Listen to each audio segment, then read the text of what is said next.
말씀 봅니다. 하나님의 말씀 열왕기상 18장 32절 말씀 보겠습니다. 열왕기상 18장 32절 말씀입니다. 한 절인데요. 우리 다 같이 하나님의 말씀 한 목소리로 받들어 있습니다. 그가 여호와의 이름을 의지하여 그 돌로 제단을 쌓고 제단을 돌아가며 곡식 종자 두세 알을 만들고 아멘. 네, 오후 시간에 예배하시는 여러분들 주님의 이름으로 축복합니다. 아멘. 축복합니다. 행복하세요. 우리 인사할까요? 행복하세요. 네, 행복하시네요. 정말 얼굴을 보니까 행복하시네요. 행복하시죠? 아멘. 네, 행복합니다.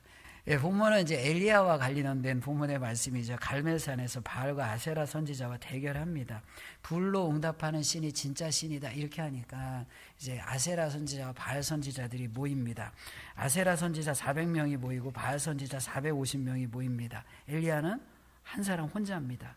정오가 될 때까지 막 그냥 뛰놀면서 이 광란의 제사를 드림에도 불구하고 불이 내려오지 않습니다. 엘리야가 이제 돌로 제단을 쌓고 하나님 앞에 나아가는 장면이 오늘 본문의 말씀이에요. 전후 이제 말씀이 쭉 이어지는데 30절서부터 말씀을 보면 우리가 다 아는 말씀인데 엘리야가 모든 백성을 향하여 이르되 내게로 가까이 오라. 백성이 다 그에게 가까이 가매 그가 무너진 여호와의 제단을 수축하되.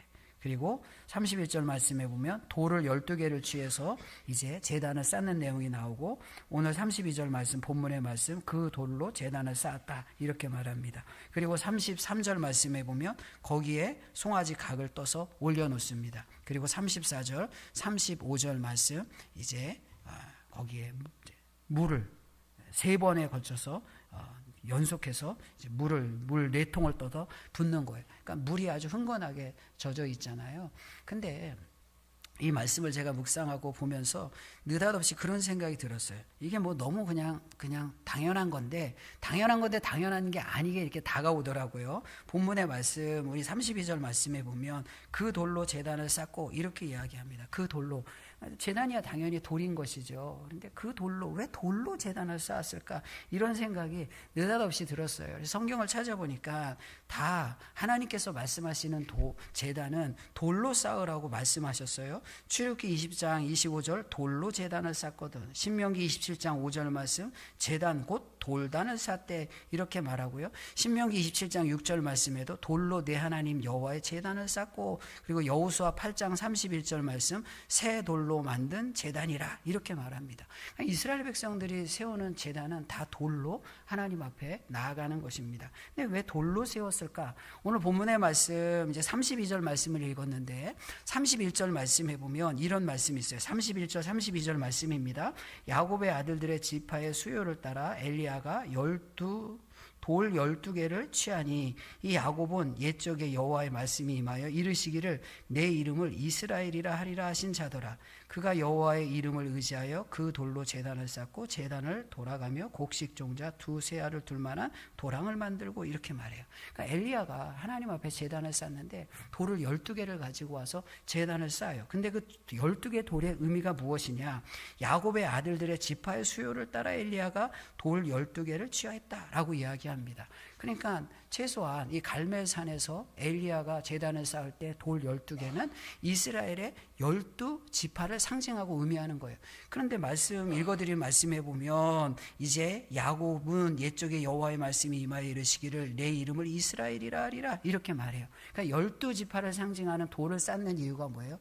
야곱으로부터 이 제단이 시작되어졌음을 말하는 거예요. 물론 그 전에도 아브라함이 제단을 쌓고 이삭도 제단을 쌓았는데 오늘 이 제단이 이스라엘 백성을 대표하는 돌 12개를 세워서 이스라엘을 대표하는 지금 제단을 쌓는 것이다. 그런 의미예요.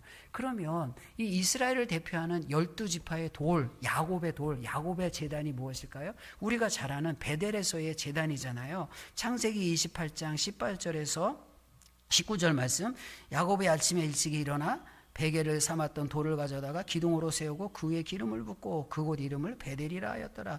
28장 22절 말씀 내가 기둥으로 세운 이 돌이 하나님의 집이 될 것이요 라고 말합니다. 그러니까 야곱이 세웠던 그 돌이 이제 하나님이 받으시는 제단이 되어지고 주님께서 그곳에 임재하셔서 베델 하나님의 집이 되어지는 거예요. 그러니까 이스라엘 백성들을 상징하고 대표하는 돌 12개를 취해서 엘리야가 갈멜살 꼭대기에서 제단을 쌓는 것은 무엇입니까?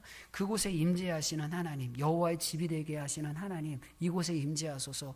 이 돌 12개가 그냥 돌이 아니라 이스라엘 백성입니다. 이스라엘 백성들이 하나님 앞에 나아가는 것입니다. 이 민족 위에 임재하시고 이 민족에 함께 하소서라는 간절한 기도와 열망을 담아서 지금 기도하고 하나님 앞에 나아가는 거죠. 그렇다면 이 말씀의 의미가 우리에게는 어떻게 적용되어지죠?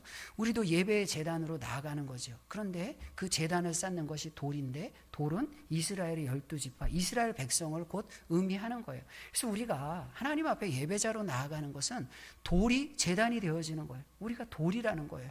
돌은 아무것도 아니에요. 내세울 것도 없어요. 근데 돌이 하나님이 임재하시는 집이 되어지는 것은 제단이 되어질 때 하나님이 함께 하시고 임재하시는 집이 되어지고 소중하고 귀중한 제단이 되어지는 것입니다. 그러니까 돌인 우리가 하나님이 함께 한다고 나의 나됨을 자랑하고 뭐 뻐기고 겸손하지 못하고 교만하고 그럴 수 있을까요? 그럴 수 없는 거예요. 우리는 다 돌에 지나지 않습니다. 돌인데 우리를 제단의 재료로 삼아서 하나님이 그곳에 임재하시고 함께하니까 우리는 돌이지만 하나님과 동행하고 하나님과 함께하는 거예요. 그런데 말씀해 보면 이 돌로 제단을 쌓는데 또 한 가지의 원칙이 있어요. 이제까지 읽은 말씀을 다시 한번 볼 텐데요. 출애굽기 20장 25절 말씀해 보면 내가 내게 돌로 제단을 쌓거든 다듬은 돌로 쌓지 말라 이렇게 이야기하고 신명기 27장 5절 말씀에도 새 연장을 대지 말지니라 말씀합니다. 27장 6절 말씀 너는 다듬지 않은 돌로 이렇게 말하고 여호수아 8장 31절 중반절에도 새 연장으로 다듬지 아니한 새 돌로 만든 제단이라 이렇게 말해요. 돌로 쌓는데 다듬지 말라는 거예요. 뭐 깨거나 쪼개거나 그러지 말고 그 모습 그대로 그 돌 그대로 제단을 쌓고 하나님 앞에 나아가라 말하는 것입니다. 우리가 다듬는다고 돌이 돌인 것이지 뭐 대단한 거 되겠습니까? 다듬는다고 돌이 보석이 되는 것이 아니라 하나님 앞에 제단으로 쌓여지고 그 제단 가운데 주님이 임재하셔서 하나님의 집이 되어지는 것은 돌을 다듬어서 보석이 되어서가 아니라 우리는 보잘것없지만 보잘것없는 제단 가운데 임재하시는 하나님으로 말미암아 그 보잘것없는 돌이 제단이 되어지고 주님의 임재가 있는 베델 하나님의 집이 되어지는 거예요. 그럼 우리가 주님의 일을 감당할 때 우리 서로가 조금 우리는 다듬으려고 애쓰잖아요. 그래서 다듬어서 야 이렇게 다듬고 저렇게 다듬고 다듬었으니까 다듬은 것 가지고 자랑하고 막 그러잖아요. 야 나는 이렇게 다듬었어. 그냥 줄 하나 더 긋고 난 이거야 저거야 다 그러잖아요. 근데 하나님 앞에서는 다듬지 마라. 아무리 다듬어도 돌에 지나지 않아. 다듬은 모습으로 내 앞에 서지 말고 겸손하고 진실한 모습으로 주님 앞에 서서 제단이 되어질 것을 말씀하고 있는 거예요. 더불어 다듬지 말라는 이유가 뭘까요? 성경 말씀을 그래서 돌에 대해서 쭉 찾아봤어요. 제가 성경에 돌에 대해서 쭉 찾아봤습니다. 왜 하나님은 다듬지 말라고 했을까? 그냥 다듬는 거가 관련되어져서 이제 이 다듬지 않는 돌과 관련되어져서 반대의 개념들이 성경에 어디 나올까 찾아보니까 대표적으로 창세기 11장 3절에서 5절 말씀. 창세기 11장은 바벨탑 사건이잖아요. 근데 바벨탑 사건에 이런 말씀이 있습니다. 서로 말하되 자 벽돌을 만들어 견고히 굽자 하고 이에 벽돌로 돌을 대신하여 역청으로 진흙을 대신하고 또 말하되 자 성읍과 석을 탑을 건설하여 그 탑 꼭대기를 하늘에 닿게 하여 우리 이름을 내고 온 지면에 흩어짐을 면하자 하였더니 여호와께서 사람들이 건설하는 그 성읍과 탑을 보려고 내려오셨더라 이렇게 말합니다. 그러니까 이스라엘 백성들의 이 제단은 돌인데 바벨탑에 사실은 이제 이게 어떻게 다르냐면 제단과 탑이 다른 거죠. 바벨의 사람들이 쌓는 탑과 예배의 사람들이 쌓는 제단이 다른 거예요. 그런데 재료가 달라요. 바벨의 사람들이 쌓는 탑은 벽돌로 쌓아요. 그리고 예배의 사람들이 쌓는 제단은 돌로 쌓는 거예요. 근데 영적으로 어떻게 다를까 살펴보니까 이 바벨은 상향적이에요. 내가 올라가기 위한 거예요. 야, 우리 높아지자. 우리가 올라가자. 하나님처럼 올라가자. 이게 바벨탑의 목적이에요. 그래서 성읍과 탑을 쌓는다고 이야기합니다. 근데 하나님의 백성은 내가 올라가기 위해서 하늘만큼 높아지기 위해서 하나님만큼 높아지기 위해서 탑을 쌓는 사람들이 아니라 돌을 쌓는 사람이에요. 근데 돌은 어떤 것입니까? 높아지기 위해서 쌓는 게 아니에요. 상향적이 아닙니다. 돌은 하향성을 가지고 있어요. 내려오는 거예요. 어떤 의미에서 하향성을 가지고 있어요? 탑은 땅에서 인간이 높아지고 교만해지는 것이고요. 돌은 아무것도 아닌 거예요. 다듬지도 않았어요. 보잘것 없어요. 내세울 것 없어요. 근데 그 돌을 세워놓고 돌 위에 번제, 제물을 올려놓고 나의 죽음, 내가 예배자로서 나의 죽음을 고할 때 하나님이 하늘에서 내려오시는 거예요. 이게 하향성이에요. 그러니까 바벨은 인간이 올라가는 것이고요. 제단은 하나님이 내려오시는 거예요. 이게 영적인 차이가 있는 거지요. 그래서 성경은 벽돌 이런 거 하지 말고 다듬지 않는 돌로 주님 앞에 겸손히 서 아름다움을 자랑하고 멋진 것을 자랑하는 탑을 쌓고 그 꼭대기에 기어 오르려 하지 말고 그 거칠고 모난 돌이지만 그 모난 돌로 제단을 쌓고 겸손히 주님의 임재하심을 기다려, 그런 의미로 다듬지 않는 돌로 제단을 쌓으라고 하는 거예요. 그래서 성경 벽돌이란 말을 성경에서 찾아보면 이사야 말씀에 이렇게 나오는데 이 벽돌에 제단을 쌓는 내용이 나와요. 벽돌로 제단을 쌓는데 이 우상을 숭배하는 거예요. 이방인들의 제단이에요. 그걸 보고 하나님이 진노하셨다고 합니다. 그러니까 자신을 높이는 세상의 제단과 자신의 낮아짐을 고백하며 하나님의 임재를 소망하는 돌로 된 제단은 영적으로 완전히 다른 것입니다. 우리의 예배는 어때요? 우리의 예배는 탑을 쌓고 올라가는 것이 아니라 거친 돌이지만 주님 앞에 겸손히 제단으로 세워지고 주님의 임재를 소망하는 거예요. 그렇게 주님의 몸된 교회를 위해서 일하는 것이고 우리가 하나 되어져서 그렇게 주님의 나라를 이루는 거예요. 그래서 성경 말씀에 보면 돌의 이미지가 의외로 많이 나와요. 상당히 돌의 이미지가 많이 나와요.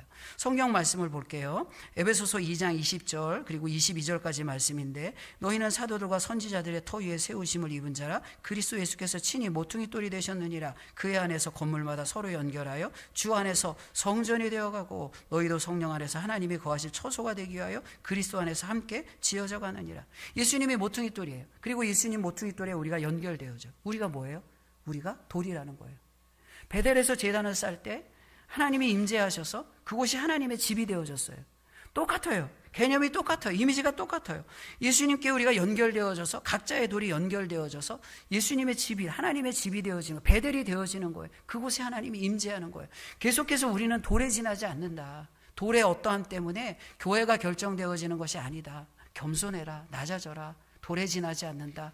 돌의 겸손함으로 주님 앞에 설 때 너희들이 올라가는 것이 아니라 하나님이 임재하신다. 그래서 교회가 집이 되어지는 것이고 하나님의 처소가 되어진다는 것을 말씀해요. 돌의 이미지가 성경에 또 어디 나올까요? 마태복음 3장 9절 말씀을 보세요. 마태복음 3장 9절 말씀 우리 같이 한번 읽어볼까요? 시작.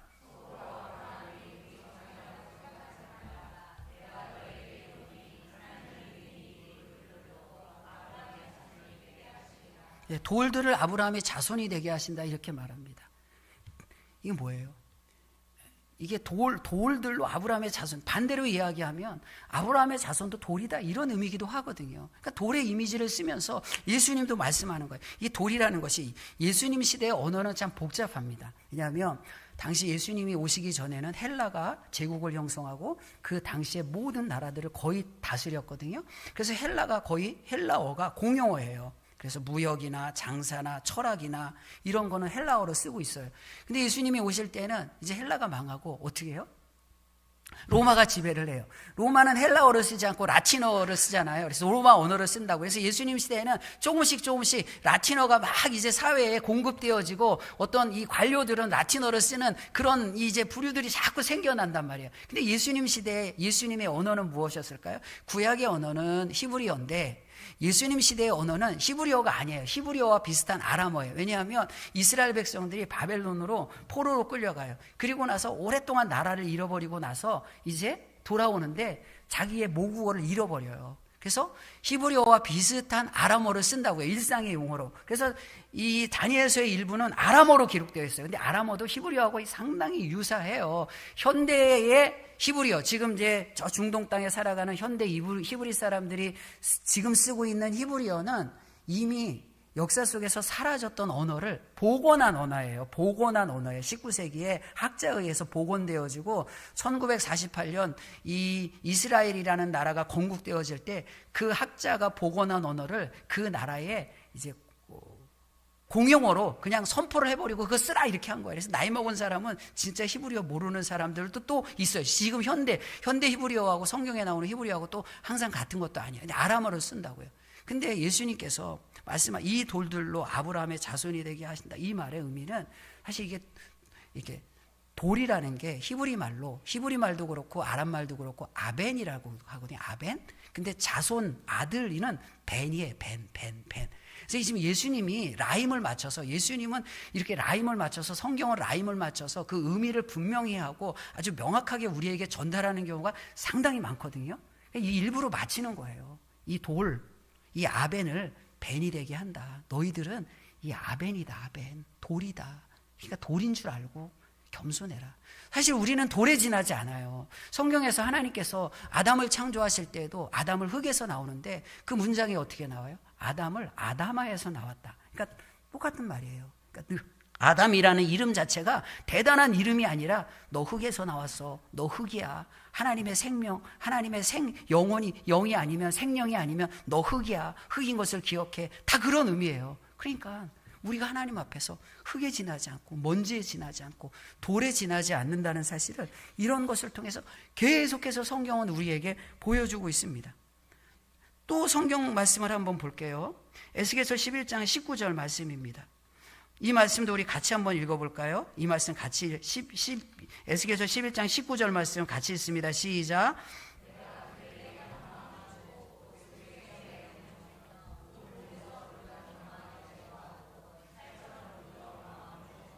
새 영을 주며 그 몸에서 돌 같은 마음을 제거하고. 새 영, 하나님의 영이 아니면 우리 돌 같은 마음, 돌이라는 거예요.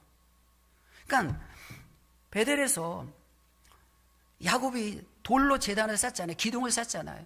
근데 그 돌인데 하나님의 집이 되어질 땐 하나님이 임재하시니까 집이 되어지는 거고, 엘리야가 돌을, 이스라엘을 상징하는 12돌을 세우는데 그곳이 하나님의 임재가 있는 하나님의 집이 되어지는 것. 이스라엘 백성 공동체 12명 12지파를 상징하니까 이스라엘 백성들의 그 공동체, 그 지파가 하나님이 임재하시는 집이다라는 거잖아요. 근데 하나님의 임재가 없으면 뭐에 지나지 않는 거예요? 그냥 돌이라고요. 그래서 읽어드린 에스겔서 11장 19절 말씀도 새 영을 주며 그 몸에 돌 같은 마음을 제거하고 이렇게 말하잖아요. 새 영이 아니면, 하나님의 영이 아니면 너희들은 돌이다, 이렇게 말해요. 에스겔서 11장 20절 말씀, 내 율례를 따르며 내 규를 지켜 행하게 하리니 그들은 내 백성이 되고 나는 그들이 하나님이 되리라. 너희들은 내 백성이 되고 나는 너희들이 하나님이 된다. 이 말의 의미가 뭐죠? 너희들은 돌인데 돌 위에 내가 임하니까, 새 영이 임하니까 너희들이 내 백성이 되어지는 거야. 계속해서 말씀하는 게 뭐예요? 너희들 돌이야. 돌의 이미지 우리 별로 잘 안 좋잖아요. 막 머리 이야기할 때도 돌 모시기 이렇게 막 하고 막 그러잖아요. 그죠? 돌이야. 우리 다 돌이라고요. 네? 기분 나쁘신가 봐요. 제가 돌이라고 하니까. 우리는 다 돌입니다. 동의를 안 하시네요. 우린 돌이라고요. 다 목사도 돌이고, 그냥 우린 돌덩어리인데 모퉁이 뚫으신 예수님도 돌로 오셨으니까. 왜? 성전이 되기 위해서. 예수님께 연결되어지니까 우리가 예수님의 집이 되어지는 거죠. 그곳에 주님의 성전이 되어져서 주님이 임재하시니까 건물이 아니라 집이 되어지고, 그냥 건축물이 아니라 성전이 되어지는 거예요. 그러니까 우리는 아무것도 아닌 거예요. 교회는 아무것도 아니에요. 우리 사람들의 공동체는 돌덩어리들이 자갈들만 모여 있는 거예요. 근데 자갈이지만 주님의 영이 임하셔서 우리가 주님 앞에 나아가면 이 돌과 같은 우리가 하나님의 집이 되어지고 정말 주님의 나라를 이루는 거예요. 그래서 오늘 본문과 관련되어져서 어떤 말씀이 있냐면 열왕기상 18장 21절 말씀인데, 엘리야가 모든 백성에게 가까이 나가 이르되 너희가 어느 때까지 둘 사이에서 머뭇머뭇하려느냐. 여호와가 만일 하나님이면 그를 따르고 바알이 만일 하나님이면 그를 따를지니라 하니 백성이 한마디도 대답하지 아니하는지라. 말씀해 보니까 엘리야가 이스라엘 백성들을 향해서 책망하는 거예요. 그러면서 왜 머뭇머뭇하려느냐. 머뭇머뭇하지 말라 이렇게 말합니다. 근데 이 머뭇머뭇하지 말라는 말이 성경의 본문과 관련돼서 한 번 더 나와요. 26절 말씀입니다. 26절 후반절 말씀인데 아무 소리도 없고 아무 응답도 없는 자도 응답하는 자도 없으므로 그들이 그 쌓은 제단 주위에서 뛰놀더라 이렇게 말합니다. 그러니까 이 바알의 제사장들이, 바알의 선지자들이 응답이 없으니까 이 제단 주위에서, 바알의 제단 주위에서 막 뛰논다고 이야기하잖아요. 근데 뛰노는다는 말이 읽어드린 21절 머뭇머뭇한다는 말과 똑같은 말이에요.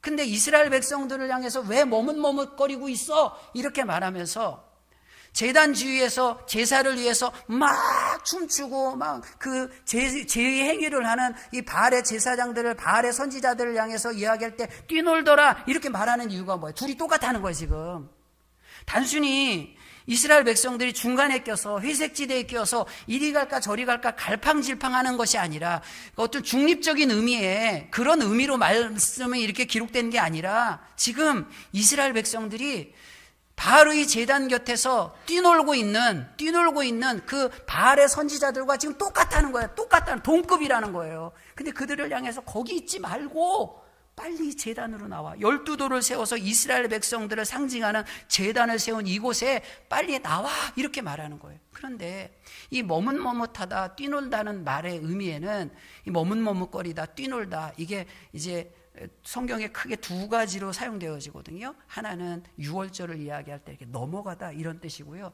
또 다른 의미는 절뚝거린다는 뜻이에요. 다리를 저는 거예요. 이 성경이요, 이 굉장히 뭐랄까 비웃는 거예요. 이들을 굉장히 왜요? 뛰논다는 단어가 절뚝거린다는 거예요. 그러니까 바알의 선지자들은 자신의 열정과 열심을 다해서 바알의 제단 앞에서 막 열정적인 춤을 추며 그 바알이 임재할 것을, 바알은 하늘의 신이거든요.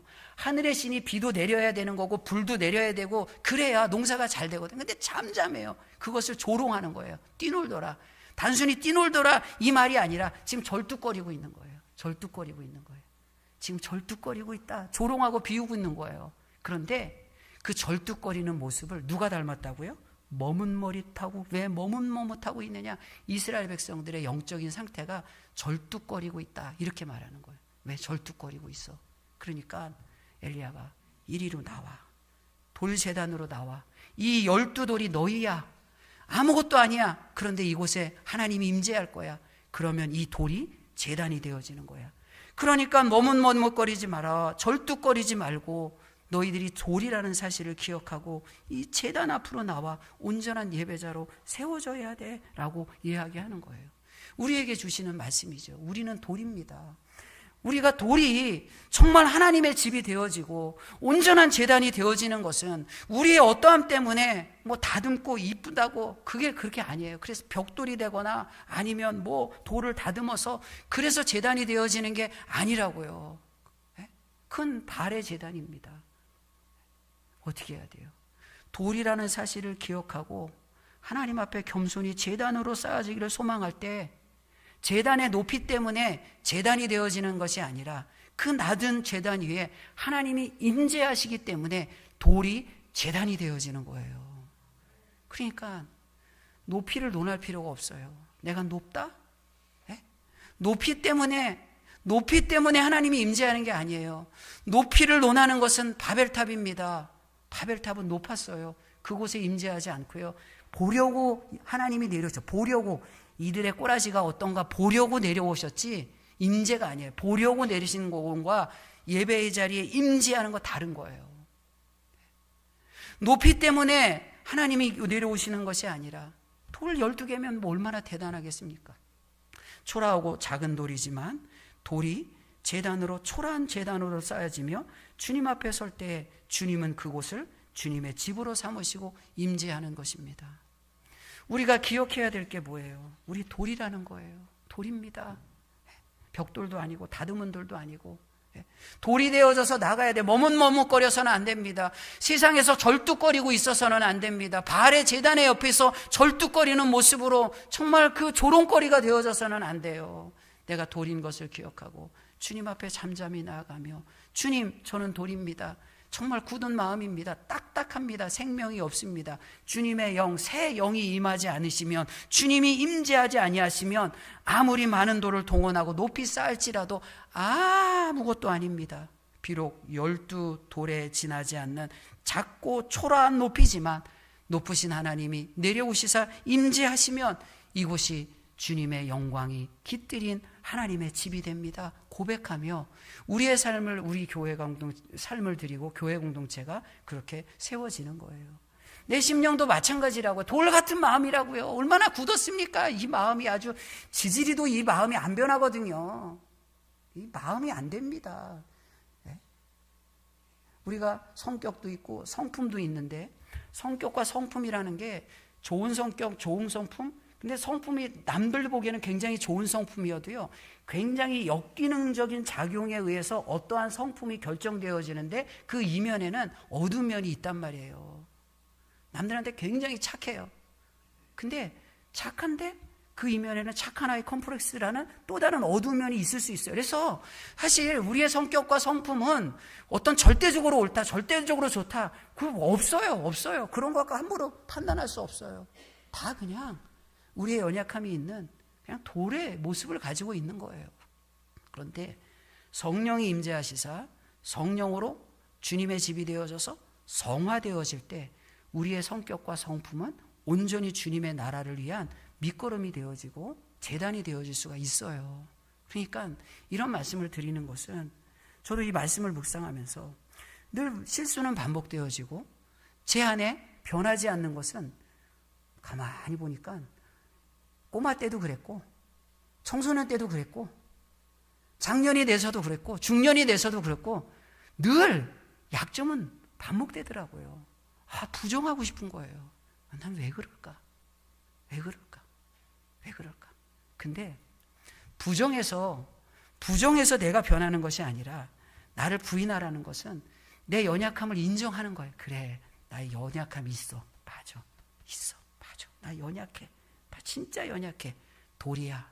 이걸 인정하고 돌에 임재하시는 하나님을 의지하는 은혜 의존적 삶을 살아가는 거예요. 그렇게 스스로 자신을 인정하며, 그래, 나 돌이야. 근데 난 돌인데 하나님이 이곳에 계셔. 이것을 인정하며 날마다 고백할 때 자기 부인이 못난 자기에 대한 어떤 자존감을 허무는 그런 자기 부정이 아니라, 비록 부족하지만 그곳에 임재하시사 나를 집으로 삼으시고 제단 삼으시고 그곳에 함께 하시는 하나님의 은혜를 누리며 살아가는 진정한 자유가 있는 것입니다. 사랑하는 전주하산교회 성도 여러분, 우리 스스로를 돌이라고 고백하는 것에 주저하지 마시고 그냥 그렇게 서슴없이 우리가 고백하며 주님의 은혜를 의지했으면 좋겠습니다. 여러분 앞에 저도 돌입니다. 제 잘난 것 같지요? 아닙니다. 제가 겸손해서 이런 말씀 드리는 줄 아세요? 절대 아닙니다. 하나님의 은혜 앞에, 주님의 임재 앞에 감히 어떠한 무엇으로도 치장할 수 없기 때문에 그냥 어쩔 수 없이 저도 주님의 은혜 앞에 돌인 것을 고백합니다. 우리 전주하산교회 성도들, 우리는 돌이지만 돌이 쌓여져서 주님의 임재를 소망할 때 이곳에 계신 하나님이 우리의 소망입니다. 우리 임직자도 뽑고 일꾼도 뽑는데요, 여러분들이 임직자 돼서 권사도 되고 안수 집사님도 되고 장로님 된다고 돌이 다른 거 되지 않습니다. 네? 돌인 거예요. 그런데 그 돌이 버려지는 돌이 아니라 제단이 되어지는 것은 그 돌인 것을 깨닫고 겸손히 주님 앞에 나아가고 연결되어지고 머뭇머릿거리지 말고 절뚝거리지 말고 적극적으로 그 제단 앞에 나올 때에 그 돌은 주님의 영광, 그 불의 능력을 이제 누리는 그런 돌이 되어질 수 있습니다. 우리 그렇게 함께 나아가는 전주하산교회 성도들 공동체가 되기를 축복하고 축원합니다. 존귀하신 하나님 감사합니다. 우리 돌입니다. 정말 돌입니다. 그런데 이 돌을 사용하셔서 제단되게 하시고 그곳에 임재하시사 주님의 집 성전이 되게 하시니 베델이 되게 하시니 감사합니다. 그곳에 주님이 계셔서 성전됐다고 마치 우리가 돌이 아닌 것처럼 내가 무엇인가 대단한 것을 만든 것처럼 착각하지 않게 해주세요. 하나님이 떠나시면 그냥 돌에 지나지 않고 그냥 무너지는 그냥 연약한 돌무더기에 지나지 않습니다.